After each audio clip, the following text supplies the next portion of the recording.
In the UK during the 2000s, there was no word that could invoke as much anger as the word chavs. No one wanted to know one, no one wanted to be called one, and no one wanted to be one. But somehow, they were everywhere. Not too fast, like dickhead. That's fucking too fast, dickhead. Clothing brands that you didn't like were called chavvy. Rough neighbourhoods were considered chav infested. But what exactly is a chav? And most importantly, where did they all go? Hey, it's not a fucking good day, is it? The year was 2004. The prestigious Oxford Dictionary had just started its new feature called the Word of the Year. You know, this was a way of snapshotting the British public's conversation of the year. To give you an example, in 2013 the word was selfie, you had toxic in 2018, and in 2014 you had vape. So you kind of get the gist. However, in 2004, this was the first year they had ever done this list. And so what would be the most trendy word of that year? Well, it was chav. The word itself is said to have had its origins in the Romani word chavi, or chavi. This was a word used to describe the youth. However, there has been many disputes over who is the originator of the word chav. Some claimed it came from a popular expression from a town called Chatham, where the phrase Chatham's average was abbreviated to mean chav. However, the most widely believed origin of the word was an acronym: Council, Housed and Violent. But look, before we get into how chavs behaved, let's get into how they looked. Each chav would be equipped with its own sports cap, maybe a stripy polo t-shirt, or a full sports tracksuit. They would have very bold jewellery, necklaces, and even piercings. Of course, a few tasteful tattoos. For haircuts, you had two options. Either you shaved it really low as a buzz cut, or you took half a job of hair gel, slapped it in your hair, and just spiked that baby up. If you wanted to go that extra mile, you could get some slits cut into your hair, or even a big Nike tick in the back of your head. And of course, no chav was complete without great footwear, which was typically something like a Nike Air Max. But then we had the ladies. Every female chav came with big hoop earrings. They would tie their hair back as tight as humanly possible, cover it in hairspray so not a single hair was out of place, and then tied it all off with a nice hair bungee. Of course, they would wear thick makeup, bringing them to a slight orange hue, big colourful eyeshadow, yeah, obviously tons of jewellery, and then usually they would wear some sort of bright pink, maybe white or baby blue tracksuit. But you might have noticed one commonality between the two, which was a staple of all chavs, and that was Burberry. Burberry was established in 1856. It was a high-end British clothing manufacturer. But you see, things would start to change in the 1990s with the introduction of the logo wave. Now, suddenly, big, loud branding and logos were becoming fashionable amongst the working class. And what were considered more working class people were starting to get their hands on these big luxury brands like Burberry. And they were somewhat considered like a status symbol in a community. And interestingly for Burberry, they started to lean into this new demographic. So much so that in the year 2000s, Burberry decked out Kate Moss in full Burberry for her wedding. He gave me a diamond necklace which he had hidden down the crack of his ass. However, things started to get a little out of hand pretty quickly. Just quickly, I've got a really important channel announcement to make. I've officially become a Lord. As you can see, my real name, Lord Kieran. I will also accept Lord Jimmy. Today's sponsor is Established Titles, and you too could also be a Lord like me. Each of these title packs give you 1 square foot of land up in this place called Edelston in Scotland. This is the certificate. I've got a unique plot number as well. And with every order, Established Titles are planting a tree, with the charity called One Tree Planted, and Trees for the Future. If you want to surprise one of your loved ones, get them one of these. Be calling me Lord! And what's more is I can now officially change my name to Lord. I can have that on my credit card, on my plane tickets. Most importantly, I can put it in my dating bios. Established Titles told me that the first 200 people purchasing a title pack using my link will effectively be next to my plot, so we can own our own kingdom. So depending on how many of you want to become a lord or a lady, we can build our own little Jimmy the Giant kingdom. It's an amazing last minute gift. Established Titles are running a Labor Day sale right now. So if you use the code Jimmy the Giant, you can get an additional 10% off. So be sure to go to establishedtitles.com/Jimmy the Giant to get your gifts now and support this channel. Anyway, back to the video. The tables started to turn on Burberry. And despite worldwide sales of Burberry on the rise during the 2000s, Burberry in the UK, where it was founded, had actually started to dip. In as little as 10 years, Burberry had managed to change its image from like this high-class brand to chavs. But you might be wondering, why is that necessarily a bad thing? Well, you see, how chavs dressed was only part of the reason they were so controversial. The other half was their behaviour. Here you are! If you think about it, we tend to ascribe characteristics and traits to subcultures. If you think of emos, you're thinking of probably a moody, depressed teenager. Contrast that to the hippies who were chilled out and open-minded. Chavs were Well, how do I put this? Let me read what the Urban Dictionary has to say for him. Chavs. A British stereotype. Male chavs wear fake Burberry, bought from sketchy market stalls. Trainers, fake gold jewellery. They're seen with cigarettes, drugs and cheap alcohol. For example, Strongbow or Tesco's Value Lager. Chavs live in council houses and will steal your bike. Make sure you don't make eye contact or they'll yell at you in your face, but you won't understand what they're saying though. Well, Muppets on Facebook thinking you're bad, mate. I'll line every last one of your birds up and bomb them one by one. Fucking bear rat mus!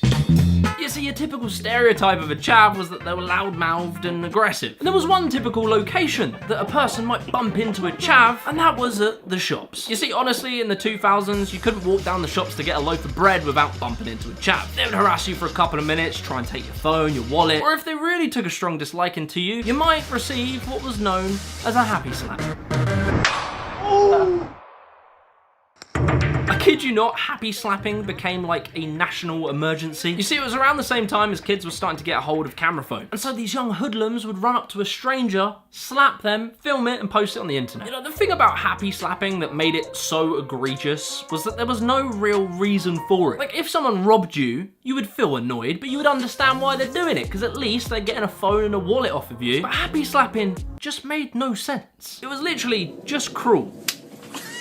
And so this leads us to antisocial behaviour. This term was like the boogeyman in the 2000s. So much so, there was even the introduction of a thing dubbed as the ASBO, the Antisocial Behaviour Order. The ASBO became not only a derogatory term used towards chavs, but in fact a badge of honour to chavs themselves. You see, the ASBO, which was started in 1999, was created to clamp down on this antisocial behaviour. But the highest of all ASBO honours, if you were such a problem child, would be that the government would literally strap an electronic tag around your ankle, which you could not remove, and if you tried to, the police would be at your door in like 5 minutes. The ASBO would put restrictions on your life. You might have like a radius of how far you could go, and if you went past it, I don't know, it's like hitting an edge of a map in a video game. Or it might mean that you can't leave the house after 10 o'clock at night. But nonetheless, these were kind of a badge of honour for the chaviest of all chavs. So as you can see, a war had started to grow between the general British public and chavs.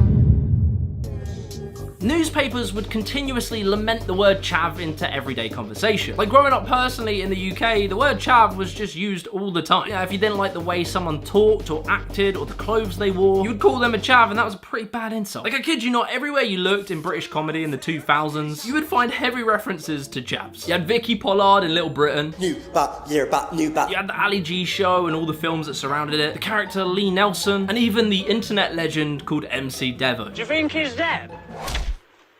Fucking yeah, dickhead! But as well, there were like serious TV shows, such as Benefit Street and Benefits Britain. These kind of showed like the middle classes of England what it was like to be a chav. These characters would also pop up in the world of real celebrities. You had Jordan, aka Katie Price, Jade Goody, N-Dubs. Comment below if you want a full video on N-Dubs. And the tabloids would follow and criticize these chavvy celebrities for the way they dressed, the way they spoke, the way they behaved, the way they breathed. You know, I think over time and like with reflection, the British attitude towards chavs could definitely be viewed as a little bit snobby. It got to a point where the Prime Minister, David Cameron, had to do a speech in defense of chavs. Hoodies are often more defensive rather than offensive. They're a way to stay invisible in the street. The best thing can sometimes be to keep your head down, to blend in, don't stand out. This speech was later referred to as hug a hoodie because he makes reference to the word hoodie, which became another word that was used to describe chavs. It was truly a war in the public sphere. The author and journalist Owen Jones, who I have to admit I don't really agree with him on a lot, he wrote an entire book called Chavs, the demonization of the working class. The description of the book reads as follows. In modern Britain, the working class has become an object of fear and ridicule. From Little Britain's Vicky Pollard to the demonization of Jade Goody. Media and politicians alike dismiss as feckless, criminalize and ignorant of vast, underprivileged swath of society whose members have become stereotyped by one hate-filled word, chavs. So what was really going on here? Were this generation of so-called chavs becoming increasingly degenerate, more violent and criminal, or were they being unfairly ridiculed by the judgmental middle class and upper class? But then somewhere around the mid-2000s, something interesting started to happen. In 2004, a film called Bullet Boy was released. In 2006, a film called Kidulthood was released. This led to a series, Adulthood in 2008 and Brotherhood in 2016. There was this definite rise in films that showed a different perspective on chavs. One that showed it more from the inside and not the outside as we had been looking at it before. But something's not quite right, because the word chav doesn't really fit in here to describe what we're seeing. Chav was usually used to describe a working class person with a specific taste in fashion, an aggressive attitude, and were predominantly white. But into the 90s, the 2000s, and the 2010s, the ethnic demographic of London was changing. And London has, and always will be, the cultural capital of the UK. Trends start in London and spread out to the rest of the UK. And so as London was changing demographically, so too was the culture, which started to influence the working class, and I suppose you could say chav culture at large. I'll give you an example. If you look at this clip here from Adulthood, it's pretty hard to say that this is the same as this clip of MC Devo, at least aesthetically. Like, little kids don't mind me or all like that. They call me like Uncle fucking Devo and that. And like I hand out sweets and a bit of booze and they fucking love that. They're not exactly wearing the loud, colourful designs and Burberry, etc. Something was changing.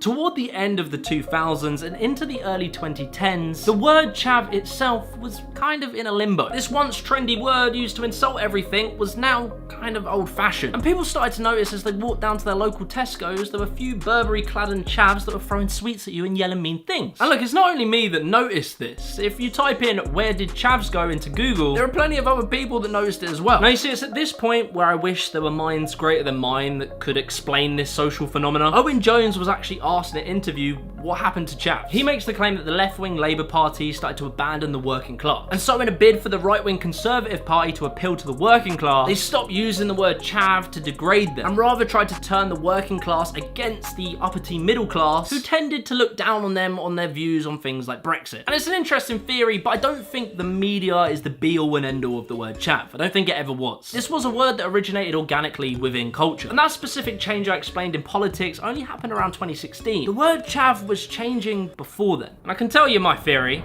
Wait for it. Stormzy. Okay, look, it wasn't just Stormzy, but just hear me out. I personally feel like Stormzy and the second wave of grime music in the UK was a massive influence on the rebrand of what was originally called chavs. Around the sort of mid-2010s, Stormzy and Skepta, as well as specifically the song German Whip by Meridian Dan, they had started to be very successful in the charts. For the first time in a very long time, grime music and UK rap was starting to be popular again. And this new wave of UK rap brought with it an aesthetic. When you saw Stormzy and Skepta, they didn't dress tacky, but instead they kind of looked stylish. I think one really pivotal moment was the lyric that Skepta said in the song That's Not Me, where he states, and I shall read, "Yes, I used to wear Gucci, but I put it all in the bin, because that's not me." I mean, this was just a lyric in a song, but I do think it was kind of a powerful thing to say. Because what Skepta did was show that he was proud of who he was and where he was from. And he didn't feel that he needed to wear the designer clothing to fit into society. But instead he could just be himself and be respected for it. And very quickly, Skepta himself became a fashion icon, popularizing what some would call the roadman.